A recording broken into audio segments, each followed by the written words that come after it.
May panibago tayong i-feature for today. ENC 611 and ENC 327. Unahin ko na tong si 611. Okay, so ENC full metal unit 'yan, yung mga from ENC na EEG rifle, lahat 'yan full metal. So wala pa naman ako nakikitang may plastic unit si ENC. And then itong unit na to, itong model na to is Noveske. So metal front assembly, Noveske handguard, and then Noveske receiver. Ayan, so naka-engrave markings yan. Ito rin. And then working yung bolt release niya. So lahat ng mga small parts niya like trigger, selector, charging handle, metal lahat. Trigger guard, metal din. And then for the, tawag dito, pistol grip. Yung pistol grip niya is KAC or Knights Armament polymer. Ito yatang front assembly niya is around 12 inches. And then, may battle sights na rin nakasama. Front and rear sights. And then ito medyo maingay ito kasi naka-loudiner. And maganda yung loudiner niya kasi may markings ng Noveske.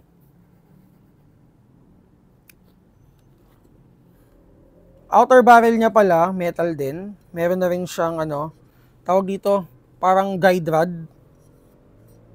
Tsaka may gas block na rin, ayan.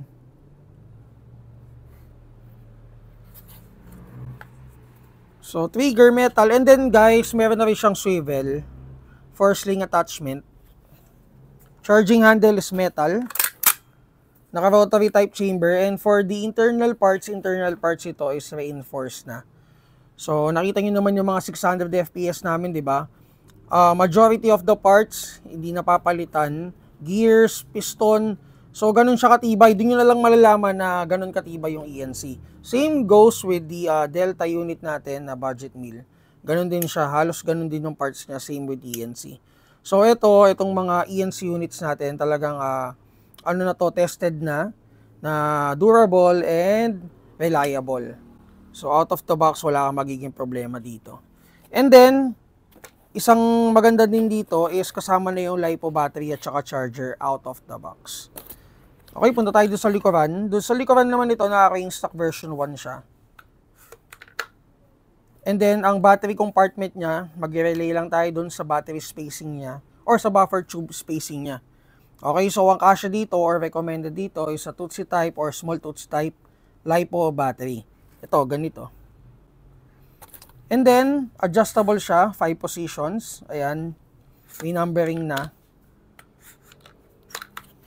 So, kayo na lang mag-a-adjust niyan, depende sa inyo. Ako, siguro mga nasa number 2 lang ako or number 3. Okay, so tetest natin. Check na muna natin to bago tayo pumunta dun sa isa pang unit. Battery, battery tuloy. Magazine capacity is 300 rounds.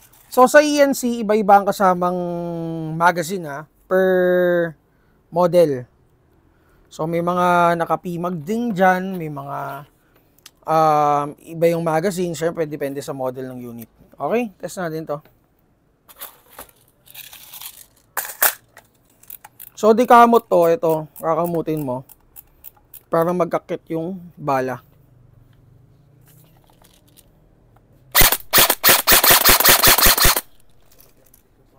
So, FPS out of the box, 400. Sabihin natin 420 to 420 to 430 out of the box. Auto.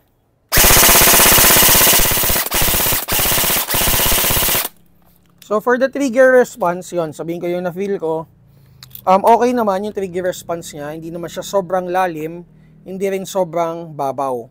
Okay, so katamtaman lang. Siguro kung i-speed trigger niya to, medyo mag-iikli yung cycle niya. Pero okay lang, okay lang naman na ganito. So, hindi naman siya sobrang lalim. Ayan o. So, mabilis pa rin naman. Okay, so, ayun. ENC 611, check nyo na lang to sa G drive natin. Nakalimutan ko din ng prices. Sobrang dami ng unit natin, hindi ko na talaga kabisado. Okay, so mamaya na natin to i-unload kasi may natira pong bala dito sa loob. Next natin tong ENC 327. Ito, old school. So ito, naka-waffle type yung front assembly. Ayan. Talagang ganun yung design niya, naka-waffle type. Walang naka-metal nito. Ang naka-metal na ganito is yung quad rail na RIS. So, 7 inches yung front, naka-triangle sights. And then may integrated na swivel na dun sa unahan, 4-sling attachment. Itong flash hider na to is bird cage. And then ito, itong specific unit na to, same with the 302 CQB 308. May kasama silang pati yung mga Vietnam natin, may kasamang may kasamang carry handle. Okay, so pwede nyo itong tanggalin. Ayan yung tanggalan nyo. Ikot nyo lang to, then tanggal. So kung gusto nyo namang i-retain, meron naman tayong nabibiling carry handle rail for adapter. Pwede nyo lagay dito yung scope nyo. Kaya lang, medyo bulky na tignan. So sights, naka-integrate dun sa carry handle. Ayan, adjustable naman siya. So yung markings niya is Colt markings. Lapit mo konti para makita nila yung detail.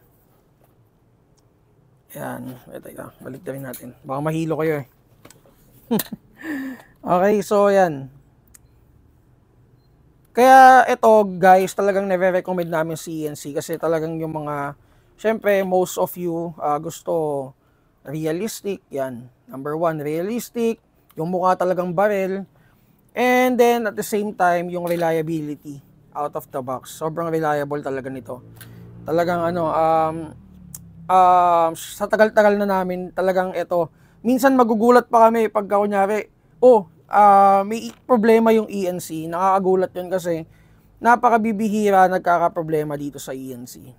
Yun yung totoo. Kahit na ibang store, alam yan. Sobrang reliable talaga si ENC. Kaya, ayun, pag kami newbie na pupunta dito, anong i-recommend namin, ENC talaga. Kasi syempre, kumbaga, hindi naman sa may mga ibang units na talagang maganda naman out of the box, maganda rin yung quality, maganda din yung build, kaya lang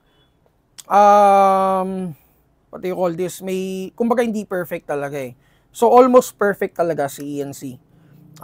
Yung iba, yung parts na mimili, mga ganon, ang hirap i-upgrade, so sobrang high-tech, ganito, ganyan. So iba-iba. Pero ito, ENC guys, sobrang recommended, lalo na sa mga newbies natin. Pero again and again, depende pa rin sa preference nyo at the end of the day. Siyempre, kumbaga may kanya-kanya tayong taste eh. So, pero ito, isa to sa mga nire-recommend ko talaga. Okay? So, LE stock, fully adjustable din, may swivel na rin sa likod, and then naka-butterfly sling swivel dun sa likuran. And then, battery compartment ba nito nandito? Wala. Ano sa likuran? Okay, so charging handle, metal. And then, naka-rotary type chamber din, same din dito. Internal parts, the same naman sila. And then, yung shell niya is quick release. Yung system, hindi. Meaning ng system, hindi mo siya ma-access dun sa likuran. Okay, kasi may mga 2.5 na version ng ENC na pwede mo na siyang i-access dun sa likuran. And then, for the battery compartment,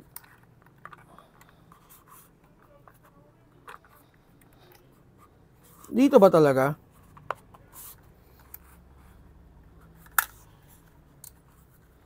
Okay. Nakita ko na. So, medyo matigas. Ayan. So, paano pagbukas nito? Ibababa mo tong delta ring. And then, kakalas na tong waffle type. Waffle type handguard to. Itong tawag dyan. Okay, so, tetest na natin.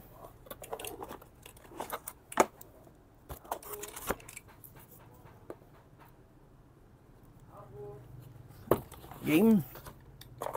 Magazine niya pala is 300 rounds.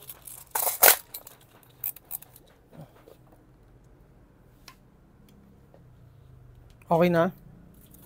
Sige. Ilan? Same. So, same lang yung FPS. Okay.